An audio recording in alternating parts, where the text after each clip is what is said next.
kesejahteraan masyarakat Jawa Timur itu banyak ditopang dari usaha-usaha kecil menengah itu. Yeah. Kebetulan dari pelaku UMKM Jawa Timur ini terbesarnya itu makanan.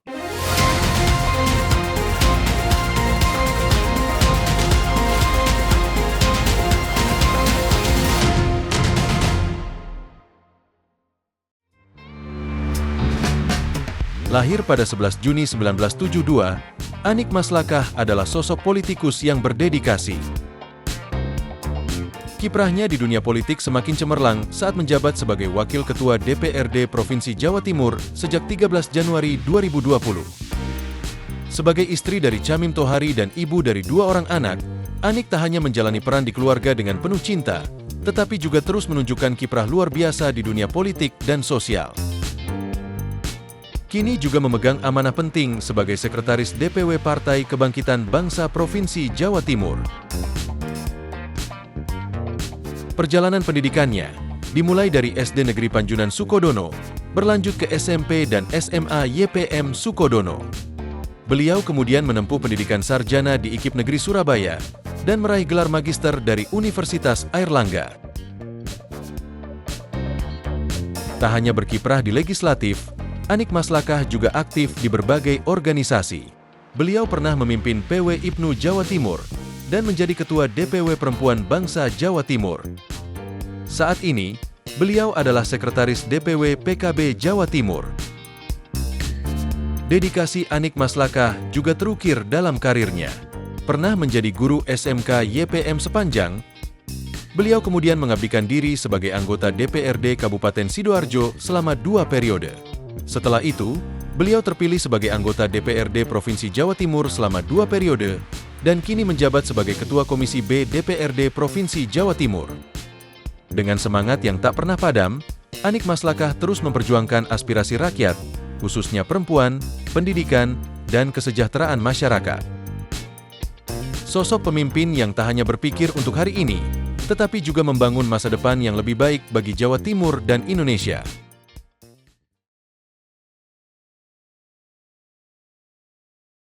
Assalamualaikum warahmatullahi wabarakatuh. Salam sejahtera untuk kita semuanya.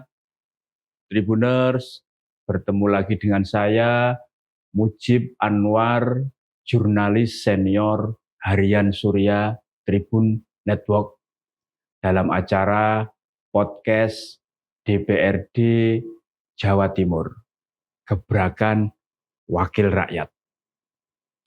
Tribuners, peran dan kontribusi UMKM terhadap perekonomian di Jawa Timur sangat luar biasa.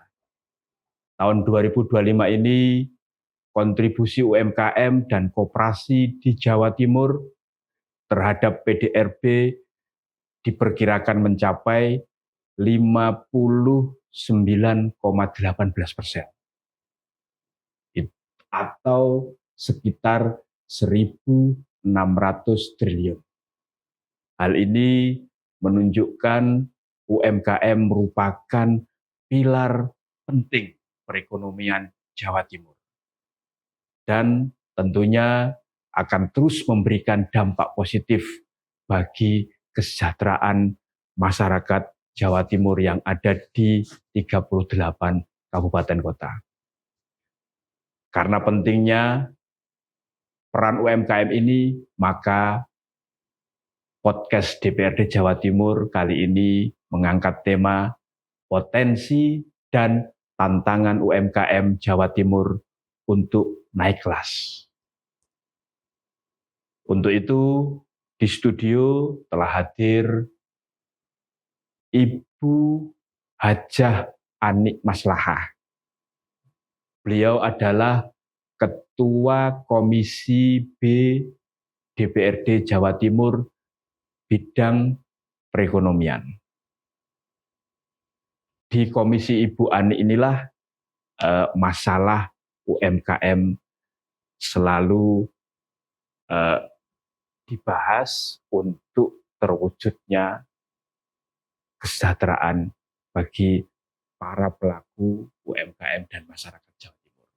Langsung saja kita sapa Assalamualaikum Mbak Ani. Assalamualaikum warahmatullahi wabarakatuh. Mbak, terima kasih Sama-sama. di sela-sela kesibukannya sudah meluangkan waktu untuk hadir di podcast DPRD Jawa Timur untuk Gebrakan Wakil Rakyat. Mbak Ani, peran UMKM ini kan cukup sentral ya bagi perekonomian Jawa Timur, kan seperti itu. Nah, jumlah UMKM juga sangat banyak di Jawa Timur. Tapi tidak semua UMKM itu bisa sesuai dengan tantangan zaman saat ini.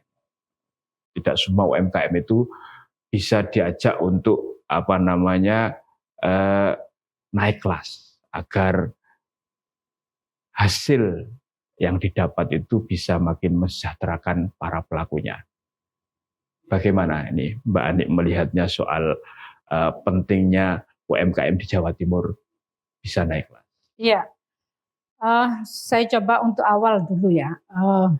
Dari jumlah penduduk 40 juta Jawa Timur, dari data yang ada, yang terdaftar lah kira-kira kayak gitu, memang hampir 10 juta. Jadi ada 9,89 kalau nggak salah pelaku UMKM dan yang ber-NIB, artinya mempunyai nomor induk berusaha yang legalitasnya ini benar-benar terakui oleh pemerintah. Tentu dia juga sudah eksportir, sudah ekspor, sudah mengikuti percaturan pasar domestik dan internasional, kira-kira itu ada sekitar 1,893. Artinya hampir 1,9 juta ya? Ya, hampir seperti itu. Berarti memang berapa persen ya? Hampir 20. Persentase untuk UMKM Jawa Timur mendominasi dari usaha yang ada. Itu dari 40 ke 9, ya berarti sudah 40%-an ya. 40%-an kira-kira kayak gitu. Nah, itu artinya bahwa supporting PDRB, kesejahteraan masyarakat Jawa Timur itu banyak ditopang dari usaha-usaha kecil menengah itu. Maka memang menjadi wajib bagi pihak pemerintah Jawa Timur bahwa program-program yang diutamakan menjadi skala prioritas adalah bagaimana mengembangkan dari potensi-potensi real ini untuk bisa naik kelas, kira-kira kayak gitu. Ini oleh karenanya bentuk pelatihan, intervensi, dukungan anggaran dalam bentuk modal lunak, kemudian fasilitasi digital marketing, peningkatan pembinaan bagaimana kualitas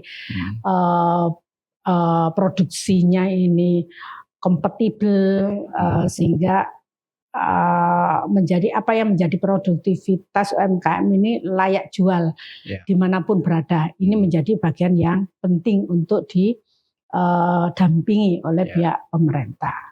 Mbak, dengan jumlah UMKM yang sangat besar di Jawa Timur dan potensinya juga besar sekali, ini kan saat ini itu kan perkembangan zaman, teknologi, digital marketing itu kan menjadikan para UMKM ini kan lebih mudah dan bisa langsung memasarkan semua produknya, baik di tingkat regional Jawa Timur, nasional maupun global. Nah, ini kan pasti butuh yang namanya intervensi dan fasilitasi dari pemerintah. Apa sih Mbak yang kira-kira dibutuhkan? Yang pertama, di DPRD ini sudah membuat perda perlindungan UMKM. Itu sebagai pilar utama bagi para pelaku untuk mendapatkan intervensi dari pemerintah. Karena di situ ada kewajiban-kewajiban pemerintah yang harus dilakukan, termasuk harus ada bentuk-bentuk upaya pemberdayaan yang bisa dilakukan oleh masyarakat. Itu satu. Yang kedua, impact tindak lanjut dari Perda itu ada yang namanya kita Bank UMKM. Bank UMKM. Jadi ada pemberian modal, tetapi lagi-lagi Mas, kecukupan anggaran di Jawa Timur itu tidak bisa antara uang dengan jumlah penduduknya, banyak penduduknya, sehingga tidak bisa mencukupi yang ideal, belum ke arah ideal itu. Bank UMKM ini BUMD-nya Jawa Timur ya? Ya, ada Bank Jatim UMKM. Artinya ada 2 bank, ya, satu Bank Jatim, yang kedua Bank Jatim UMKM. Spesifikasinya memang untuk penguatan pada kelompok-kelompok sektor UMKM, karena faktanya memang 59% supporting PDRB Jawa Timur dari pelaku UMKM. Makanya kemudian perlu ada piranti hukum untuk bisa melindungi fiskalnya lah kira-kira. Tapi itu juga belum bisa maksimal menurut hemat saya, karena memang kecukupan anggaran untuk penyertaan modal dan lain sebagainya ini masih belum ideal kira-kira gitu.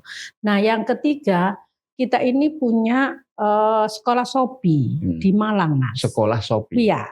Jadi kalau kita ngomong digital marketing itu yang paling terkenal kan Shopee ya. Nah, Jawa Timur sudah punya. Sudah ada 3-4 tahun inilah berdiri di Malang, itu sebagai bentuk fasilitasi pemerintah, tempat-tempat melakukan pelatihan-pelatihan yang adaptif.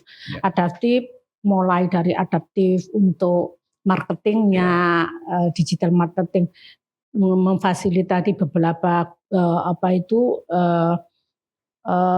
digital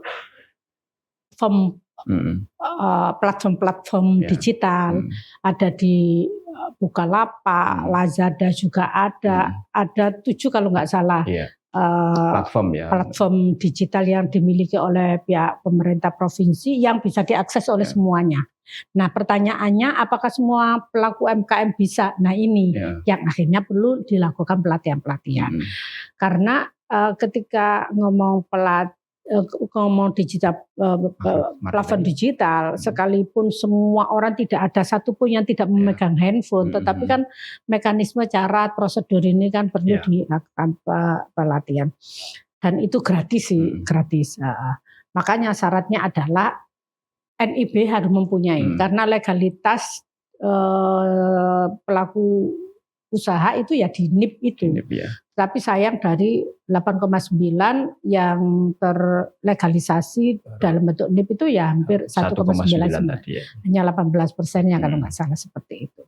Artinya berarti masih ada PR ya Mbak? Masih ada PR. Untuk bisa menaikkan level yang lebih dari itu tadi. Ya, UMKM naik kelas lah kira-kira, masih PR-nya masih banyak lah. Tidak hanya itu, menjaga kualitas, taste, rasa. Karena kalau kebetulan dari pelaku UMKM Jawa Timur ini terbesarnya itu makanan. Yang paling laris itu malah makanan. Nah, menjaga hasil produksi lah kira-kira gitu. Kalau makanan ya taste, ya rasanya. Kalau pakaian ya gayanya, modelnya, desainnya kira-kira kayak gitu. Kalau perkayuan ya intinya adaptif dengan apa sih yang diinginkan masyarakat hari ini kayak gitu. Karena terus terang kalau ngomong kok global begitu, produk Cina itu banjir masih dan murah-murah. Dan kalah bersaing lah. Kalah bersaing.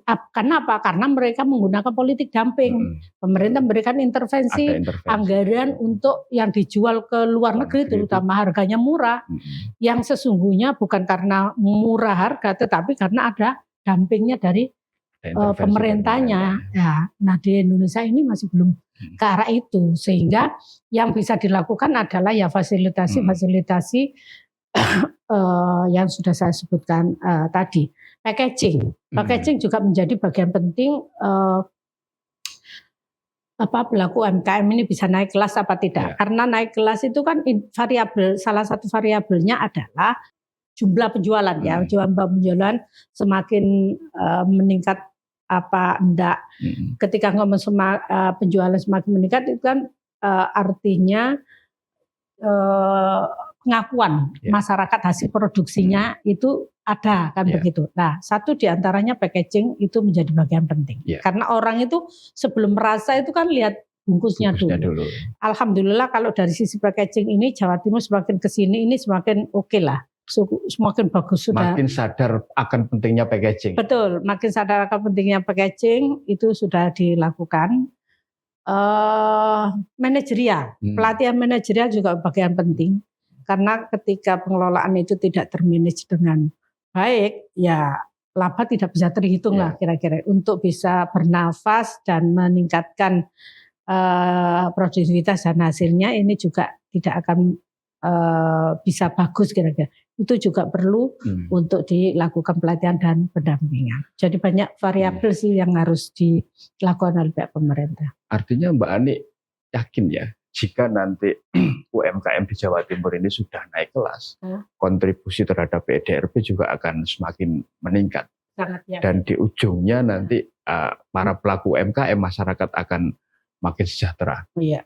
Atau seperti apa? Sangat yakin. Apalagi hari ini eranya digital tadi, Mas. Bahwa apa sih yang tidak bisa dilakukan oleh masyarakat ketika era digital? Digital itu kan sesungguhnya memudahkan pelayanan. Iya. Maka siapa yang adaptif, siapa yang mampu melihat dan mencapai ruang itu, ya mereka tidak akan terjadi TPT, tingkat pengangguran terbuka kan gitu. Karena di rumah saja bisa bisa mendapatkan uang. Bisa menghasilkan uang. Ya. Dan pekerjaan yang paling bisa dari UMKM tadi itu.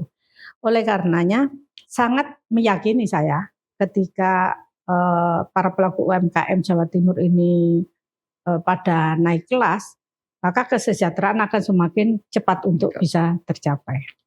Mbak Ani, salah satu sektor yang menyerap cukup banyak tenaga kerja itu kan UMKM. Ya, karena koperasi. Nah, sebenarnya kalau dilihat gini, Mas, sektor usaha di Jawa Timur yang paling banyak menyerap tenaga itu pertanian. Pertama pertanian. Kedua UMKM. Ketiga pariwisata. Karena ngomong pertanian itu ya ono kelautan. Nah, kayak itu kategori ada kehutanan itu pertaniannya paling banyak. Tetapi kalau kontributor terbesar PDRB dalam bentuk finansial itu industri besar, Mas. Industri besar. Industri besar ini penyerapan tenaga kerjanya itu nomor 4 nggak salah. Tetapi dari sisi finansialnya nomor 1 karena memang ada padat modalnya itu. Tidak hanya padat karya tapi padat modal. Ada padat modalnya itu. Tetapi saya bagian orang yang setuju bahwa mendatangkan investasi, mendatangkan investor itu yang padat karya, bukan padat modal. Apa artinya padat modal? Uang banyak ya, tetapi tidak berimpact kepada kesejahteraan masyarakat. Apa artinya padat modal yang berimpact kepada keuangan daerah, tetapi masyarakatnya banyak yang nganggur, kira-kira kayak begitu, sehingga kan akan muncul berbagai persoalan kejahatan dan kriminalitas kan begitu ya, ekses dari orang nganggur kan begitu, sehingga saya kalau memilih begitu, saya memilih padat karya. Dan UMKM ini salah satunya kan UMKM ini, dan itu kan pasti PMDN ya, bukan PMA ya. Ya, sampai detik ini memang PMDN. Mbak, dalam situasi sekarang ini kan banyak ini pemutusan hubungan kerja, PHK terhadap para karyawan yang di industri itu kan banyak sekali, dan ini makin masif ya kesininya. Nah, apakah Mbak Ani menilai sektor UMKM dan mungkin juga sektor yang lainnya itu bisa menjadi salah satu solusi agar masyarakat Jawa Timur itu tidak menganggur dan tetap punya penghasilan seperti itu? Ya, tadi kan saya katakan pekerjaan yang paling gampang dengan duduk di rumah yang bisa menghasilkan uang dengan teknologi adalah UMKM. Contoh kecil. Saya tidak punya pekerjaan. Saya hanya punya uang 500.000 misalnya. Saya punya handphone. Saya jual aja pentol misalnya, pentol online. Pentol Mbak Ani misalnya. Pentol Mbak Ani online. Modal 500.000, kalau laku dalam sehari bisa menjadi 1 juta, Mas. Dengan online. Ongkir gratis, kan promosi kan penting. Nah, oleh karenanya ya sektor yang paling mudah untuk mengurai dari TPT adalah penguatan SDM, memberikan skill, bagaimana bisa meng-create dengan keadaan yang ada yang paling gampang adalah ya menjadi pelaku UMKM tadi itu. Artinya bisa sebagai jalan fast track ya untuk bisa Betul. mendapatkan Iya. revenue atau penghasilan ya, Betul, dengan betul. tentunya modal minimalis ya yang dimiliki ya. Betul. Ya. Nah, sebenarnya Mas, kalau ngomong hasil produktivitas Jawa Timur itu luar biasa. Mulai dari sektor primernya termasuk UMKM itu luar biasa. Cuman salah satu keluhannya adalah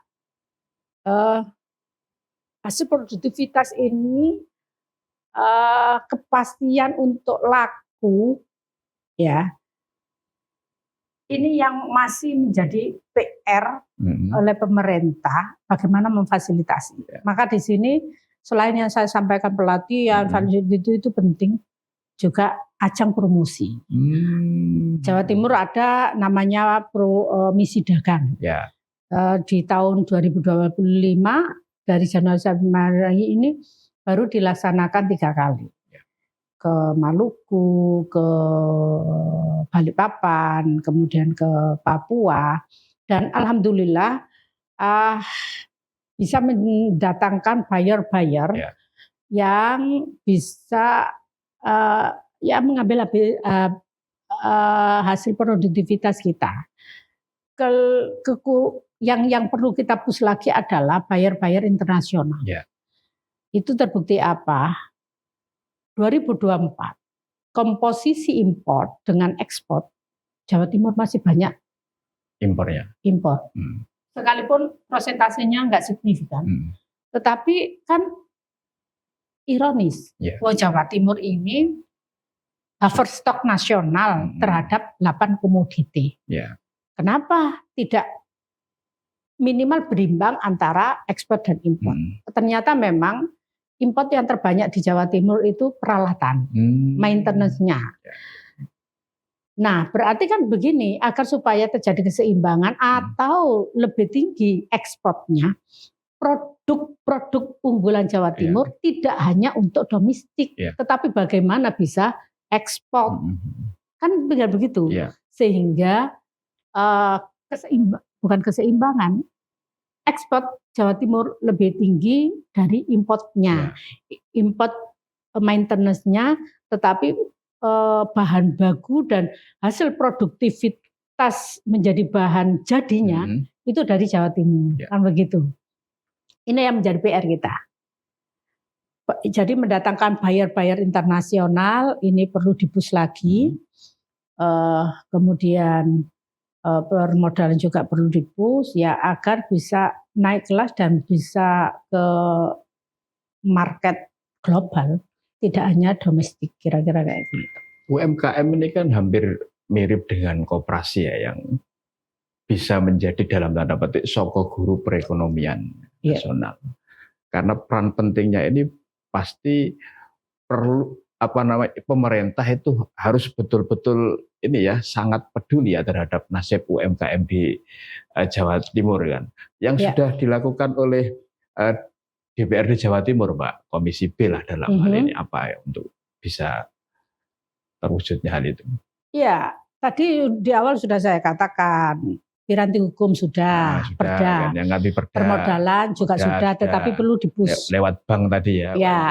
Tetapi untuk perda ini juga masih semacam-macam kertas sih. Artinya implementasinya masih perlu dibus lagi, masih perlu diperkuat lagi. Permodalan masih perlu diperbanyak lagi. Pelatihan karena kita sudah mempunyai Shopee tadi, tempat pelatihan.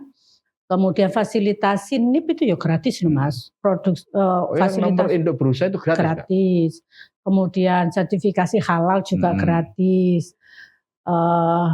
Itu fasilitasi yang sudah dilakukan ya, termasuk pelatihan-pelatihan untuk peningkatan kualitas hasil.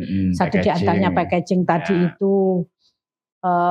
Manajerial, termasuk digital marketing, fasilitasi platform digital itu sudah. Tapi memang penting lagi adalah pendampingan. Apalah artinya fasilitasi itu kalau kita itu setelah fasilitasi ya sudah. Karena sustainability ini yang paling penting itu, keberlanjutan. Karena ada kalanya buyer ini meminta tetapi bahan yang diminta ini stagnan. Nah, ini juga menjadikan persoalan. Oleh karenanya pendampingan akhirnya menjadi penting. Sudah sih sebenarnya, makanya kemudian kenapa bisa menjadi 59, sekian atas PDRB, supporting PDRB ya karena pemerintah juga hadir, betul juga hadir.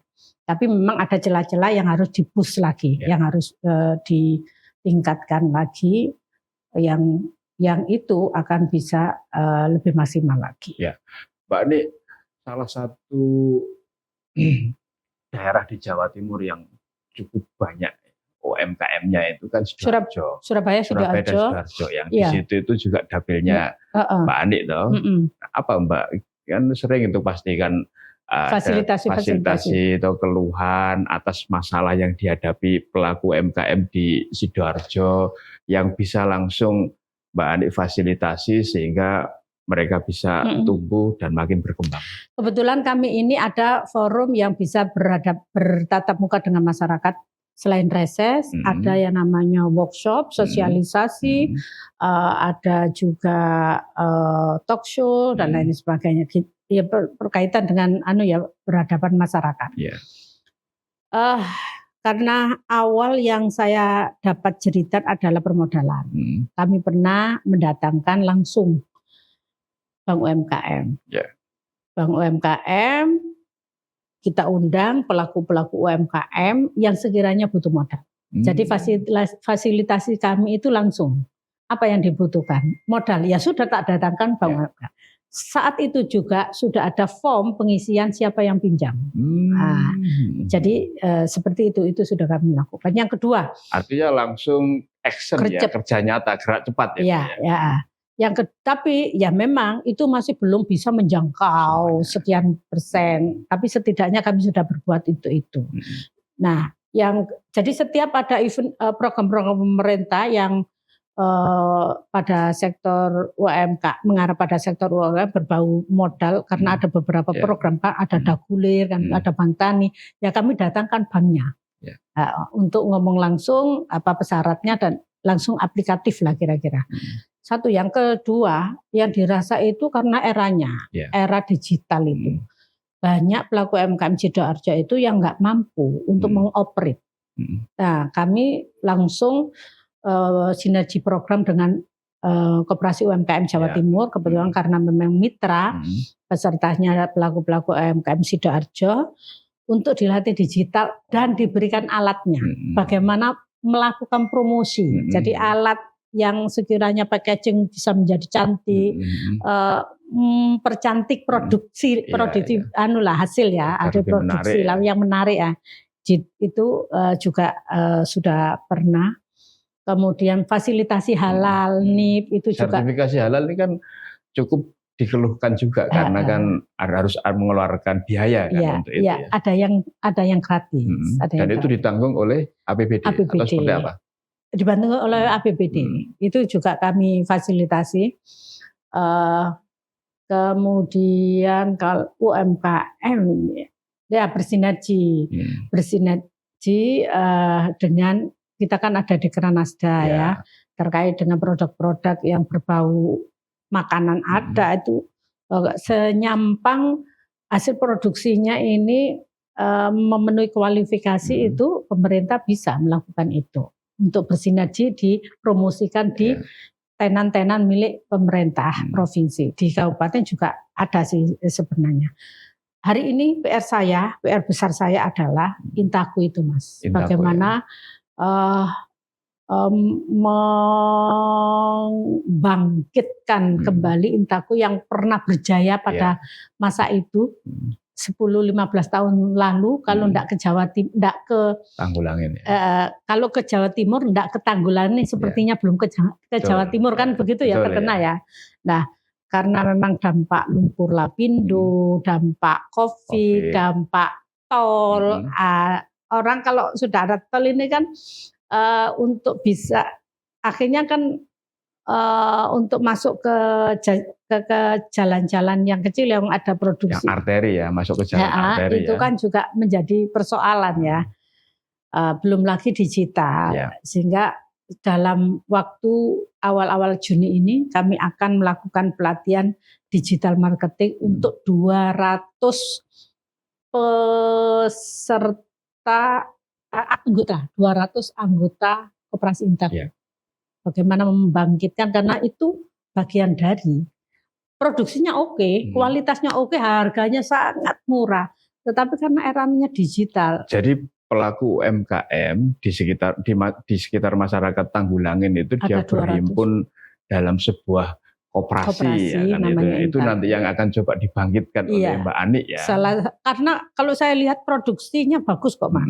Murah dan juga, ini kan kualitasnya bagus dan sesuai dengan standar. Ya. Hanya karena hari ini adaptifnya adalah digital dan mereka 25% yang bisa itu.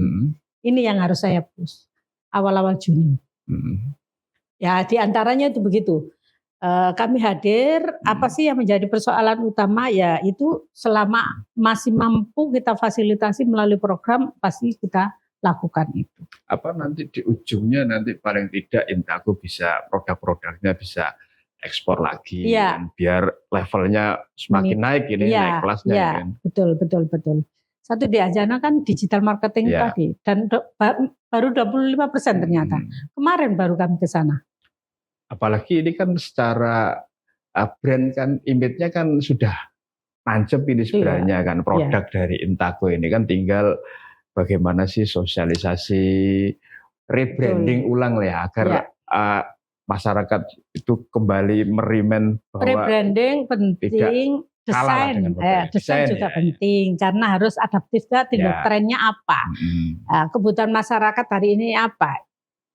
Pelaku UMKM termasuk Intaku harus mengikuti itu, karena kita nggak bisa mengandalkan zamannya, karena harus adaptif tadi, adaptif dengan kecanggihan, adaptif dengan model, desain kan begitu ya, adaptif dengan murah, harga ya, murah harga. Karena itu juga menjadi persoalan. Bisa tidak Mbak Ani kan produk UMKM kita ini dari sisi harga itu bisa bersaing dengan produk yang lain, apalagi misalkan dari luar negeri. Sebenarnya sangat bisa. Kebetulan kemarin saya membeli produknya Intaku itu ya. Kulitnya asli, dompet Mas. Kebetulan beli banyak lah untuk teman-teman. Hanya harga 150. Sementara saya juga punya dompet brand luar ya. Harganya 3 juta. Kualitasnya itu lebih baik 150 aslinya. Cuman karena dapat brand aja. Nah, inilah kemudian saya setuju meningkat rebranding, redesign dan reteknologi kan begitu. Ini setidaknya 3 hal itu yang harus dilakukan. Itu yang dinamakan adaptif. Sama reharga. Karena orang sekarang reprice karena orang butuh itu. Cina itu laku keras ya karena harganya murah. Harga murah karena dumping. Kalau sisi kualitas jauh Mas dari kita. Jauh. Bisa sekali dipakai bisa rusak ya. Cuma desainnya bagus. Nah, itulah kemudian pelaku UMKM kita harus adaptif di redesign. Mbak Ani, selain itu tadi ya, apa sih sebenarnya UKM di Jawa Timur, produk unggulannya UKM di Jawa Timur ini, yang paling tidak itu tidak kalah bersaing lah dengan yang lainnya, terutama yang dari luar negeri ini kan bombardir produk luar negeri kan juga luar biasa ya masuk ke dalam negeri. Kalau dilihat dari angka, sektor yang paling banyak itu makanan, Mas. Oh, makanan. Yang paling banyak makanan. Kosmetik juga sudah banyak dari UMKM kita. Jenis pakaian-pakaian juga banyak. Artinya kompetitiveness-nya UMKM itu sudah dimiliki. Dimiliki. DNA-nya itu sebenarnya sudah ada. DNA-nya sudah ada. Hanya reprice. Piye ya carane bisa murah itu loh. Sehingga memang harus ada Bisa politik murah dalam- tapi tidak murahan ya produknya. Tidak ya, murahan. atas produknya. Murah tapi tidak murahan. Nah. Itu pelaku UMKM Jawa Timur. Murah tidak murahan. Nah ini yang barangkali perlu dibus lagi. Kalau dari sisi keamanan, kalau ngomong makanan ya, keamanan gizi, keamanan keamanan kesehatan gitu. Orang Jawa Timur kan orang Jawa ya. Iya. Artinya masih sense of belonging masyarakat, rasa memiliki kepada kesehatan masyarakatnya ini masih ada. Mbak, berarti perlu dong makin digelakkan. Kalau dulu kan cinta produk dalam negeri ya. Nah, namanya cinta betul, produk dalam negeri. setuju. Terus ini nanti khususnya adalah cinta produk UMKM Setuju saya. Jawa Timur. Jadi dengan seperti ini itu. perlu Gerakan itu ada perlu gerakan bareng ya. di sekolah-sekolah, Mas, menurut tema saya. Ya. Kalau selama ini kan ada nih yang kalau disponsor itu kan yang pemilik Mas Pian ya, cintai produk dalam negeri. Saya pikir itu perlu gerakan bersama repromotion, ya, dengan gerakan bersama di sekolah-sekolah. Di sekolah-sekolah terpampang gerakan cinta produk dalam negeri, membeli produk dalam negeri sama halnya cinta pada negara, cinta dalam negara sama dengan hubbul maton minal iman, ya. bagian daripada Ya. iman. Harus ada gerakan itu melalui sekolah-sekolah. Dan itu harus Setuju dini ya, saya. misalkan mulai TK atau SD Iya. harus sudah mulai didengungkan ya, Iya. gerakan cinta produk dalam negeri itu. Kenapa anak-anak hafal Pancasila? Karena setiap event dibacakan. Itu bila perlu ditambahi. Setiap hari Senin yang upacara itu kan dibacakan ya. Dan gantian itu Ya. yang membacakan. Dengan dibaca itu kan harapannya menjadi jiwa. Makanya kemudian Pancasila dijadikan jiwa Way of life. ya, menjadikan kepribadian bangsa, jiwa bangsa, kehidup itu ya kan. Nah, ketika itu diucapkan dalam setiap event, cinta produk dalam negeri, membeli produk dalam negeri sama dengan cinta negara. Cinta negara adalah bagian dari iman. Ini penting. Penting masuk di dunia-dunia pendidikan. Sehingga itu akan menjadi jiwa anak bangsa kita, seneng dan beli, kan kira-kira. Serta bangga, Mbak. Kan seneng, bangga, beli. Produk kan itu ya. Artinya seneng, bangga dan beli itu penting ya. Iya, penting saya itu. Apa kira-kira nanti? Itu kan apa? Coba ini kami usulkan ke Komisi E. Karena Komisi E kan Komisi Pendidikan. Kenapa saya mengarahnya pendidikan? Karena yang paling efektif. Ya. Yang paling efektif. Mematri. Gitu. Artinya nanti perlu ya sinergi antar komisi di DPRD. Pasti. Serta karena dengan leading sektor terkait yang ada di pemerintah karena untuk kita ini memasifkan gerakan ini. Tidak berdiri sendiri. Ya. Kan kita ini kolektif kolegial. Tidak berarti ketika saya Komisi B ya hanya spesifik untuk berjuang di perekonomian tidak, tetapi kami ini wakil masyarakat di mana heterogenitas kebutuhan ini menjadi bagian kewajiban untuk menjadi solusi kita hadir. Makanya karena gerakan ini harus di sekolah, saya sampaikan kepada Komisi E begitu. Artinya berarti kalau dari apa yang disampaikan Mbak Andi tadi, yang paling urgen dan prioritas untuk dilakukan guna menaikkan level dari UMKM di Jawa Timur itu apa, Mbak? Satu pelatihan. Pelatihan ya. Pelatihan. Yang kedua fasilitasi platform digital. Yang ketiga fasilitasi manajerial. Melatih memanage itu.